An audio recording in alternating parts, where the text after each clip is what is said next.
రేయ్ రారా మావా. బావా ఆర్ యు రెడీనా? అభి నా ప్రాబ్లం కోసం నువ్వు వచ్చావు, నీ ప్రాబ్లం కోసం నేను వచ్చాను, మధ్యలో వీడెందుకు వచ్చాడు? ఏంటి డార్లింగ్ అలా అడిగేశావు? ఆట పట్టించడంలో మన ఆసే స్పెషల్ ఫోర్స్. టక్కు టక్కున అలా కౌంటర్ వేస్తూనే ఉంటాడు, అస్సలు టైర్డ్ అవడు, పెద్ద పోటుగాడు. కౌంటర్స్ వేయడంలో నువ్వు పోటీగాడివా? చూస్తే అలా కనిపించడం లేదే. నిద్రపోయి లేచిన తెల్లపిల్లిలా మొహం వేసుకుని నా టాలెంట్ ని అనుమానిస్తోంది. ఏంట్రా గునుకుతున్నా? లేదు, ట్యూబ్లైట్ కి చుడిదార్ వేసినట్టున్నా నువ్వు కూడా నన్ను టీచ్ చేస్తున్నావే. ఏం లేదు, బాగుంది అందుకే. ఏంటి పంచులేస్తావా? లేదు, ఈ స్టైల్లో పంచులేస్తే మీకు ఓకేనా మేడం?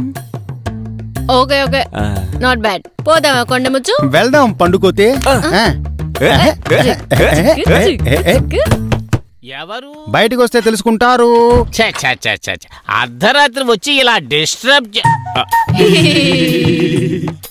ఏమిటో ఈ నాలుగులో మేకు దిగబడ్డట్టు స్టన్ అయిపోయి నిలబడ్డావు. లోపలేం చేస్తున్నావు? ఇంకేం చేస్తా, ఊరగాయ పెడుతున్నా. ఊరగాయ బాగా పెట్టినట్టున్నావే. మరి ఇదేంటి? తప్పుకో కెప్టెన్ ఫస్ట్.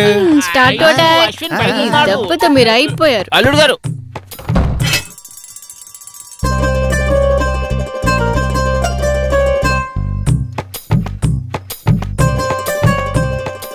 మా ఇంట్లో మా నాన్న ఒక్కడే మొగాడు.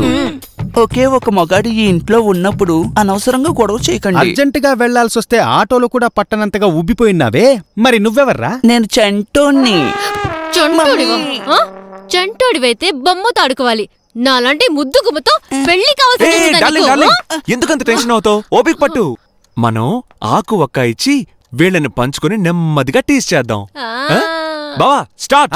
ఆక్ పాక్ తమల పాక్ డాము డూము డుయ్యా ఐతలకడి బాల సుందరి ఐశ్వర్యాకి అశ్విను.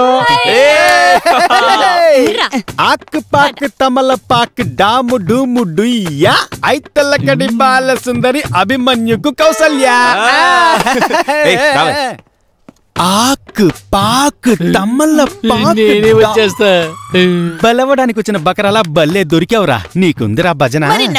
ఏవే ఇక్కడ ఏమన్నా ప్రసాదం పెడుతున్నాడా? నాకు నాకు అంటున్నావు పోవే. మామి ఆ పక్కన కూర్చొని స్కోర్ గురించి చెప్తూ ఉండండి.